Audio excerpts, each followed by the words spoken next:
থানার মধ্যে আটকায় বলছে যে আপনারাই খুন করছেন, আপনার ছেলেকে আপনারাই খুন করছেন মানুষের সামনে। তো জিডি করার পরে 2 দিন পরে আমার ঘরের পিছনে আমার ছেলেকে পাওয়া যায়, এই লাশ পাওয়া যায়।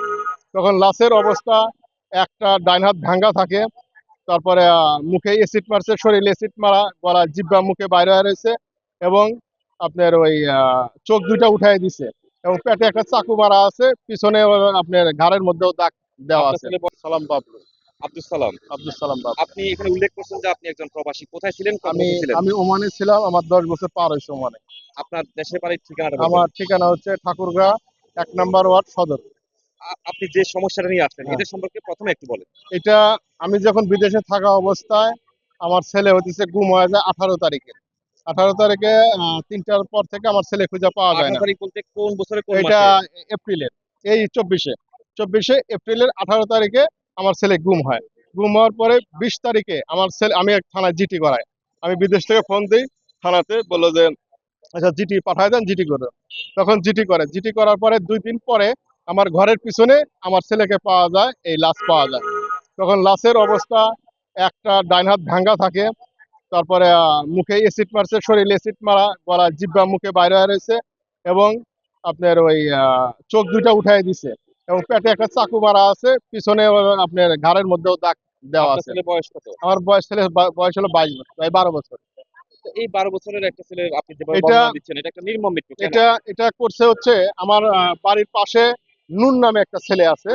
ওই ছেলেটাকে যারা খুন করছে আমার ছেলেকে, ওরা ওই নুন নামে ছেলেটাকে ওই পুলিশ লাইনের সামনে, আমার বাসার সামনে পুলিশ লাইন আছে, বাসার সামনে খুন করতে চাইছিল। তো আমার ছোট ছেলে শুনছিল ওইটা যে খুন করবে, তখন আবার বলছে যে আমি বলে দিব কিন্তু যায়। তখন বলছে যে তুই বলে দিয়ে যায়। তখন আমার ছেলে ছোট যা বলে দিছে, ওর আম্মাকে বলছে যে আপনার ছেলে পুলিশ লাইনের কাছে গেলে ওরা খুন করবে, ওরা পরিকল্পনা করছে।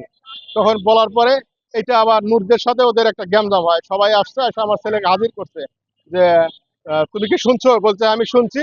ওই মাহিম নামে ওই ছেলেটা বলছে যে খুন করবে। তখন মাহিমকে নিয়ে এসে জিজ্ঞাসা করছে, তখন বলছে যে হ্যাঁ আমি রাগের মাথায় বলছি। বাস, এটা শেষ হয়ে গেছে। তখন 15 দিনের মাথায় ওদের যে একটা রাগ আর পরিকল্পনা ছিল এটাকে বুঝতে পারে নাই। সকালবেলা 11টার সময় আমার ছেলেকে নিয়ে যায় হচ্ছে আপনার ওই বাজিস্তানে সাইকেলে করে বেড়াইতে নিয়ে যায় মাহিম নামে। নেওয়ার পরে এইভাবে ঘোরাফেরা করানোর পরে 3টার পরে আমার ছেলেকে ওদের বাসায় নিয়ে মানে মেরে ফেলাইছে গুম করে। আমরা তো 2 দিন পরে পাইছি।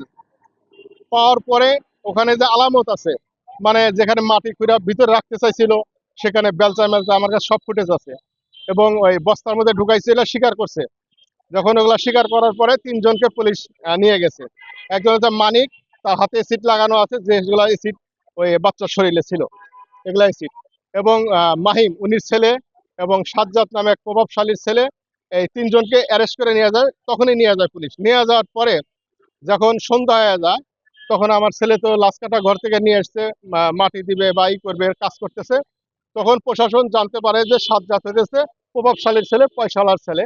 এটা মেলা চ্যানেলেও দিছে, ওই ছবি সহ দিয়ে দিছে, দোকানের ছবি সহ দিছে। সিয়াম ফ্যাশন এবং সিয়াম কালেকশনের মালিক। এটা আগে আপনার সময় টিভি, মেলা টিভিতে দিছে। তারপরে জানতে পারে পুলিশ, তখন পুলিশের মোড় ঘুরে যায়, পয়সার প্রভাবশালী দেখে। তখন সন্ধ্যার সময় আমার ওয়াইফকে বলে, আমার বড় ছেলেকে বলে যে আপনি একটু থানায় যাইতে হবে, আর আমার একটা বিয়ে আছে, সে আইছে মানুষ মাটি দিতে, তো আপনাদের একটু থানায় যাইতে হবে, জিজ্ঞাসাবাদ করবো। তো নেওয়ার পরে ওদের অমনি আটকায় দিছে, থানার মধ্যে আটকায় বলছে যে আপনারাই খুন করছেন, আপনার ছেলেকে আপনারাই খুন করছেন মানুষের সামনে। তো আমরা খুন করলে আমরা বাইরে কেন ফালাবো? আর আমাদের গেট এই পাশে, ওই পাশে তো আটকানো, কিভাবে ওখানে গেল? আজ 2 দিন ধরে জিটি করছি, মানুষ খুঁজতেছে, কয় না আপনারাই খুন করছেন। এরকম করে পুলিশ চাপায় দিতে চাইছে আমার স্ত্রী সন্তানকে। তখন বলছে যে আপনার স্বামী কখন আসবে? বলছে আমার স্বামী আসবে সন্ধ্যা সকালবেলা 6:30টায় ফ্লাইট নামবে। তখন 6টার সময় আমার ওয়াইফকে আবার বাসায় রেখে গেছে পুলিশ, আমার নির্যাতন আচ্ছা, করে। এখানে একটু ইয়ে করি। আপনি এখানে উল্লেখ করছেন যে আপনার কাছে বেশ কিছু ফুটেজ আছে, আছে, সিসিটিভি ফুটেজ সবকিছু আছে। আছে। একটু দিকে এগুলো আসবেন। আমি তথ্য আসার পরে আমি তো সব তথ্য, সেই ফুটেজগুলো কি থানাতে আপনি দেখান নাই বা তারা নেয় এটা নাই? এটা থানা আমলে আমি যখন পরবর্তী আমি যখন ওসিকে বলছি যে স্যার আমার কাছে ফুটেজ আছে, আমি যেখান থেকে নিই আমার কাছে ফুটেজ আছে। বা আপনি কি তদন্ত অফিসার? আপনি ফুটেজ দিয়ে কি করবেন? আপনি কি তদন্ত অফিসার? ঠিক আছে স্যার, আপনার যদি কোনো সহায়তা লাগে, আরো 2 মাস আগের কথা।